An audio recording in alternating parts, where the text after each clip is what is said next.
What is going on, guys? This is Tony from TNA TV1, and today I am bringing you the third GBA D-League round robin battle. And I have with me here your man, the coach of America's team, the coach of the Anaheim Mighty Ducklets. Adam, go ahead. Hello, hello. So I think to start this narration, I think what we could do is talk about the team that you brought today and kind of why you brought each Pokemon and your mindset going into this battle.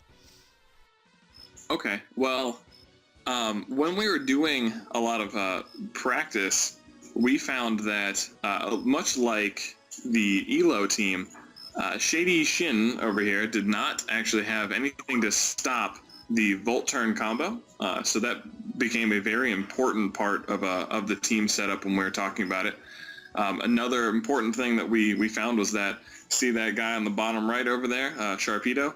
He really destroys the regen core that Shady had, which was both Slowking and Tangrowth. So the other three kind of played more of a supplemental role, but those three Pokemon that I mentioned will really play a pretty big role in the battle.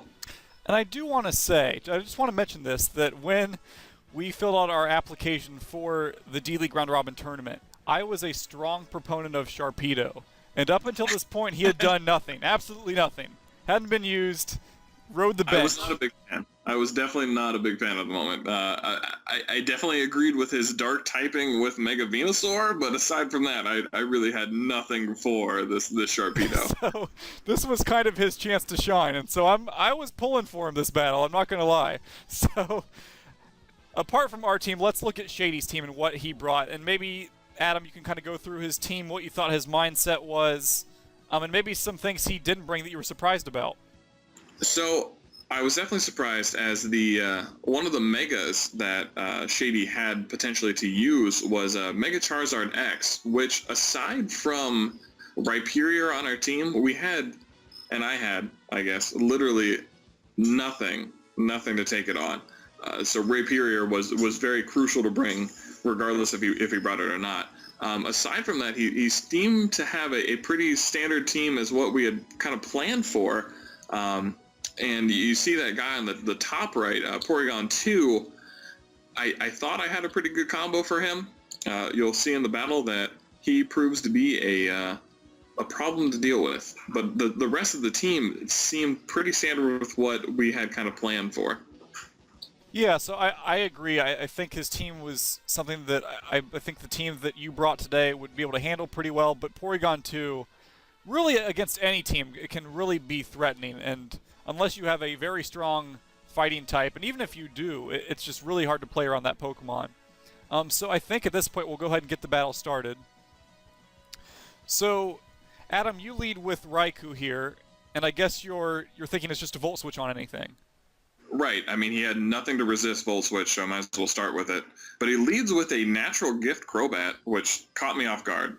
Yeah, so that was surprising. So, Adam, you think that was a set probably for the Heatran that we had, correct? Right. So it was Natural Gift with an Earth Berry, so that's probably for that. So he went for that play there, and I think it was a good shock play for him, but really in the long run it hurt him because he lost his Crobat, which was a good counter for our Mega Venusaur. So with Crobat dead, Adam goes into his own Crobat, and Shady goes into Porygon 2. And Porygon 2 does get a special attack boost and is able to hit Mew on the switch for a critical hit tri-attack, and that was really devastating. It's true. I mean, we were able to get a knockoff off, which is crucial, but in the end, it just kind of sucks to lose our Mew so early. Right, so now with Mew dead, Adam goes into Raikou here, and at this point, you know, we've done some calcs before this battle. We know that a T-Bolt at this range still won't kill it, even with a Violet gone, so that shows you the true bulk of Porygon 2. So Adam decides to Volt Switch out and go into Rhyperior here. I take the tri-attack well, and I know that I can survive any other move that he could potentially have, even an Ice Beam, so I want to get my rocks up because I think that's crucial. But he recovers as I go for my rocks, which is unfortunate for me. Yeah, so that recover is going to give him even more bulk, really, and make him even more trouble to play around. And then on this turn, he goes for Psychic and gets a critical hit, and that really mattered because that prevented Adam from getting off an Earthquake, which would have done major damage to this Porygon too. It would have let him go into Crobat here and kill him straight away. But instead, you have to go into Crobat and just Brave Bird, really, right? Really, I have to get as much damage as possible. I was getting kind of frustrated with this Porygon too. And I was really just trying to get as much damage as possible, and I died after that, which kind of sucks to lose Crobat there. So now the Ducklets are down briefly 5-3, and it's not really looking too good. But Adam, you Volt Switch here, and I know there was discussion about this play. I personally didn't think it was a bad play because I think we were able to put pressure on him right here by going in to Sharpedo, and we can talk about this play because this play right here is really, really important to the outcome of the battle. Agreed. So when I went for Volt Switch, I immediately regretted it because of the fact that gave him Switch Initiative. But going into Sharpedo was probably my best bet, as it really threatened the majority of his team. So the standard Sharpedo set runs about 102 EVs in special attack, which does a tremendous amount of damage to Tangrowth. So him bringing in Tangrowth to me allowed me to know that he knows something that I don't, that he's going to survive this pretty well, which leads to the next play, which allows me to know that, hey, I shouldn't be attacking here, I should be switching out. So that it really became a crucial turning point in this game to allow me to hopefully try and bring this back. Right, so here we'll resume the battle. And on this turn, switch out Sharpedo. And this is an opportunity to bring in Venusaur because Tangrowths really never carry anything to touch Venusaur with. And he goes for a Leaf Storm, which I don't know if I agree with that play. I think that his play is either to switch out or go for something else, not a Leaf Storm. Because now that forces him to he has to switch out here. Correct. Which allows me to go for the pretty obvious Sleep Powder on his switch. And so here he brings in what was really one of his best counters left to Mega Venusaur, which is Slowking, because it does take special hits very well, and it has Stab, Psychic, or Psyshock, but instead it's put to sleep, so he can't really use that to counter Venusaur now at this point. So here he goes into Keldeo, as Adam goes for a Sludge Bomb. I didn't want to free switch for his Victini there, so I went for Sludge Bomb, knowing that he was going to switch out Slowking. Right, and so on this turn, Keldeo goes for the Scald, gets the burn, which is a little unfortunate, but, you know, Adam knew he was going to stay in. He goes for the Giga Drain, is able to take out that Keldeo, which was really the best check that Shady had left for Sharpedo as well, so that was that threat gone. Correct. So now with Keldeo dead, he goes into Slowking, and we get a critical hit Sludge Bomb here, but that's not really a big deal in the long run, I don't think. You know, after Scepter leftovers and this turn, Adam's going to go for Giga Drain here, which still doesn't kill, so I really don't think that critical hit mattered there. I was lucky enough that he got the 2-turn sleep, which was lucky, but here I'm going to go for the Sludge Bomb, knowing that I can kill the Slowking from here, and anything else that wants to come in is going to take at least neutral damage, which he switches into Tangrowth. I'm not exactly sure why. Yeah, I really don't agree with that switch. I think at that point you sack off the Slowking, it's dead, so, and it's not going to outspeed anything, so I think you just let that go down, and then come in with Tangrowth for free, basically. So yeah. that really hurt him. I think that really sealed the game there, I think. I agree, but this is the most I guess impressive play of the match, as Victini comes in, and I just don't want to switch out here. But I do manage to take what appears to be Life Orb V-Create from Victini and can hit back with the Sludge Bomb, which is impressive. So, for all of you people out there that have not played with a defensive Mega Venusaur, this is why you need to make one. That is an incredibly powerful attack that he lived there, and that made this game that much easier to seal. So I can come in with basically my Choice Spec Raikou here, and just click Thunderbolt and get my way all the way to the victory now. So, I will say that, you know, at the top of this narration, I talked about Sharpedo and his importance in the battle.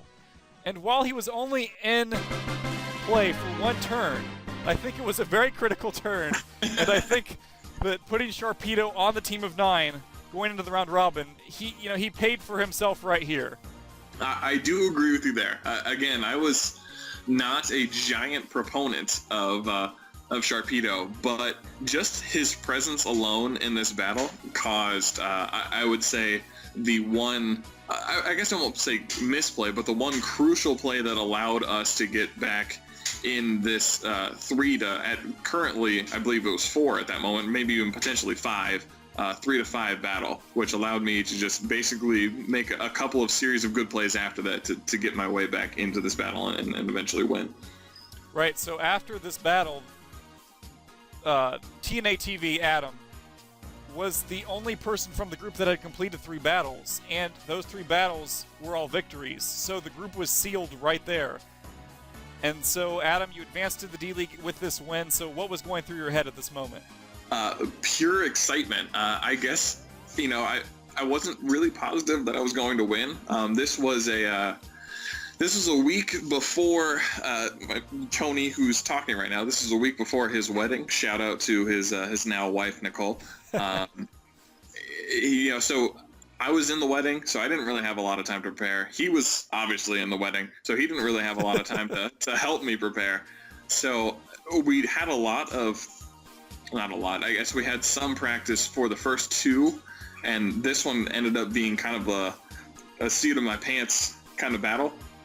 So right. Getting in, it was just pure excitement. And when I told Tony, and when I saw him on his rehearsal dinner, I'm not sure if he was more excited to be married or if he was more excited to be in the D-League. But it was close. It was close. She wins. She wins. But yeah, it was definitely pure excitement to be able to get through 3 really good competitors in my group. I honestly do believe that the group was really the group of death that I was able to make it out of. Yeah, and so at that point, you made it into the D-League, and from there you had to get Pokemon, and so there was another tournament that would determine the draft order, and that tournament put the 8 competitors that had made it into the D-League and put them in a single elimination tournament, and then the winner of that tournament got the #1 overall pick, and so on. And so we will bring you those battles shortly in the next few days. So Adam, do you want to say anything about that?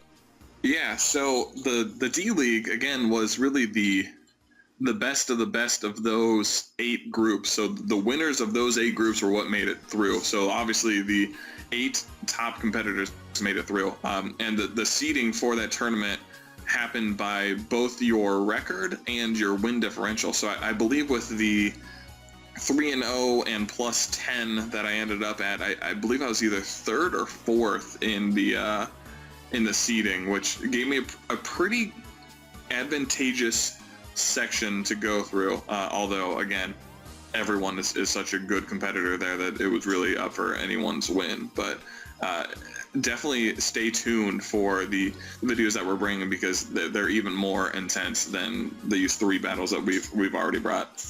Right, so those battles will be coming soon. So I really want to thank Adam for being part of this narration. Adam will be doing other narrations with me into the future, so you can look forward to that. If you have any suggestions for us, please let us know. If you like this video, please leave a like. Think about subbing. We'll be bringing you more Pokemon content soon. So thanks, guys. Appreciate the view.